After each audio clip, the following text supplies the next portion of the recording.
गुरुवारी राहुल गांधी काय नवं सांगणार? हायड्रोजन बॉम्ब फोडण्याचा राहुल गांधींचा दावा, मतचोरीचा राहुल यांचा दावा निघालाय फुसका.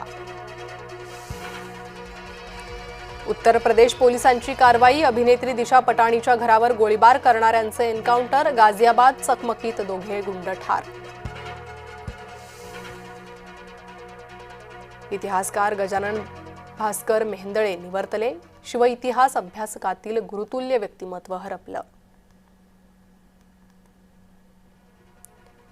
मराठी माणसाच्या संपत्तीत ठाकरेंची लुडबुड, संपत्तीतील ठाकरेंची लुडबुड, उपेंद्र पावसकरला नापसंत, मीनाताई पुतळ्यावर उपेंद्र पावसकरने काढला राग, पोलीस सूत्रांची जय महाराष्ट्रला माहिती.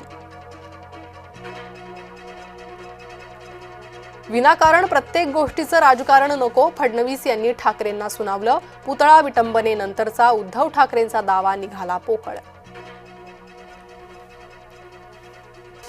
नासक्या विचाराचा माणूस नासकच काम करणार, मनोज जरांगेंची भुजबळांवर मर्यादा सोडून टीका.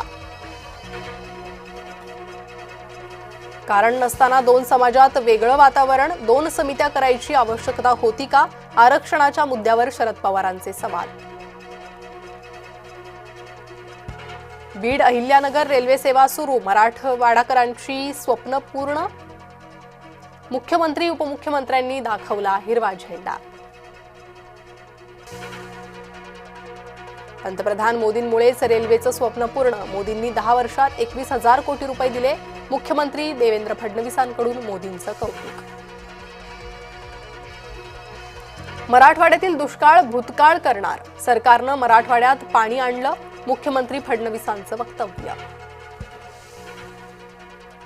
मराठ्यांच्या विरोधात ओबीसी आक्रमक, मराठ्यांच्या शासनादेशाविरोधात हिंगोलीत ओबीसी मोर्चा.